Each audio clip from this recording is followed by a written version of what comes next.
If you believe the stories, mankind's pride gave rise to the Darkspawn. Countless in number and toxic to all life, Darkspawns search endlessly for an archdemon. When they find one, Darkspawn armies surge up from their corrupt barrows beneath the ground, and a blight begins.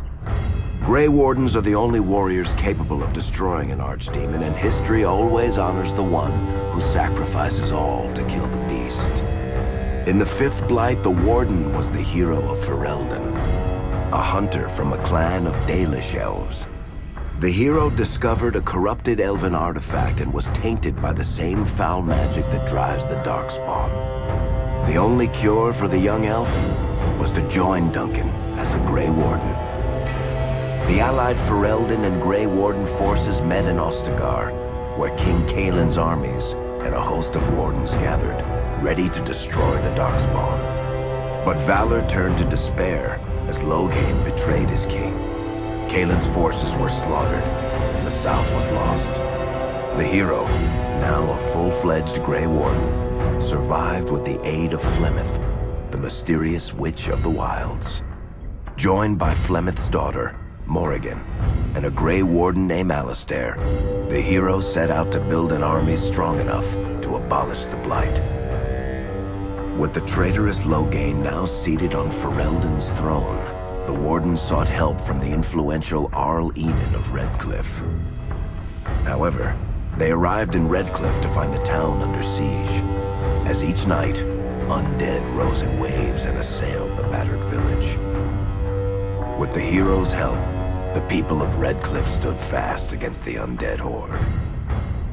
The Wardens reached Arl Eamon's castle only to find the Arl lying at the edge of death, and his court fallen into madness.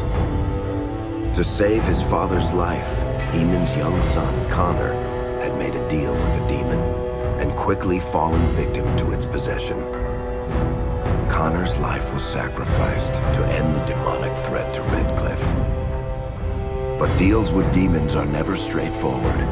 The demon agreed only to save Eamon's life, not restore him to health. Arl Eamon needed a miracle to recover.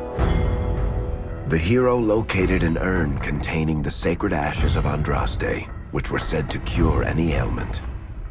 The urn was protected by ancient traps, tests of will, and a dragon-worshipping cult that wanted to twist the urn's power to its own ends. The urn remained pure, but mysteriously disappeared after the Wardens departed. Only the temple dedicated to it still stands. With a pinch of the ashes, the hero restored the Arl to health. Informed of Loghain's treachery, Eamon swore his political and military support. The Circles of Magi are bound by oath to aid the Grey Wardens in times of blight. However, Lake Calenhad's tower could offer little help. One of its mages, Uldred, had become possessed by a pride demon and was twisting other Circle mages into abominations. The hero fought to the top of the tower and defeated Uldred, saving the remaining mages. Grateful for their lives, the mages joined the Warden's army. The allies gained at the Circle were not the only soldiers to join the Warden's forces, however.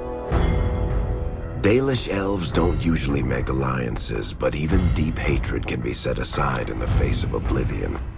An ancient curse was destroying Ferelden's largest Dalish clans, turning the elves into werewolves.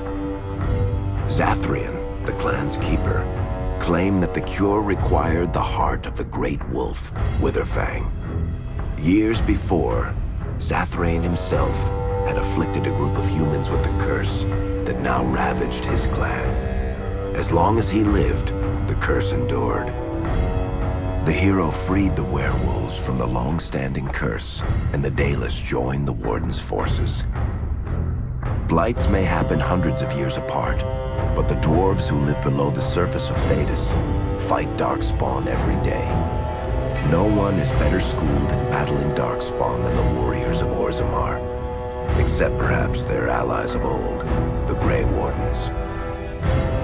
The hero arrived in Orzammar in the wake of King Endrin's death to find political factions fighting for control of the Dwarven capital. Only the vote of a venerated paragon could break the deadlock to elect a ruler, and order the dwarves to honor their Grey Warden treaty and join the battle against the new Blight. The hero set off to find a paragon named Branka, who had disappeared into the Deep Roads in search of a legendary artifact, the Anvil of the Void, created by the renowned smith Caridin to forge mighty war golems. The hero helped Caridin destroy the Anvil of the Void, along with the dark secrets that could trap a living soul inside a mechanical construct.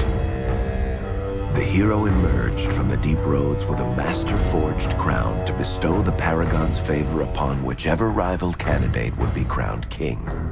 Balin, the youngest son of King Endrin, who was suspected of foul play, or Haramont, the aging traditionalist backed by the Dwarven Assembly. Balin followed his father to the throne. He leads with a ruthless but progressive hand, seeking to re-establish ties to the Surface Kingdoms.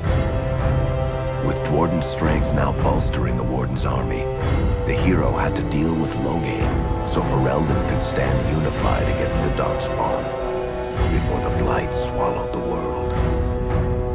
The kingdom of Ferelden stood divided. While some nobles supported Loghain's regency, others condemned his inaction against the Darkspawn. Civil war brewed, and Arl Eamon called a landsmeet in hopes of curtailing the conflict and removing Loghain from the throne. Loghain was found guilty of treason, and the hero carried out his execution in Denerim's palace. As the Warden's united army massed in Redcliffe, the Darkspawn overran Denerim, laying siege to Ferelden's capital city. The hero's army fought valiantly through Denerim and broke the Darkspawn's siege. On Fort Dracon's highest tower, the hero's strongest allies fought alongside the Warden in a final heroic battle against the massive Archdemon. The hero of Ferelden paid the ultimate price, the life of a Grey Warden given to kill the Archdemon and end the Blight. With no Archdemon to lead them, the Darkspawn scattered. Most fled underground, still teeming in number and always seeking a new Archdemon to awaken. The shattered kingdom of Ferelden embarked on a long journey to recovery. In the Blight's aftermath, strong leadership was crucial. Alistair, King Caelin's half-brother, and Queen Anora, Caelin's widow and daughter of Loghain, joined in a political union. Together, they ushered Ferelden into a new era. Ferelden still stands, as obstinate and resolute as the Dog Lords ever are, but the events of the Fifth Blight loom over it as the nation rebuilds. For people across Thedas, legends of the hero of Ferelden remain the nation's brightest beacons of hope during its darkest times.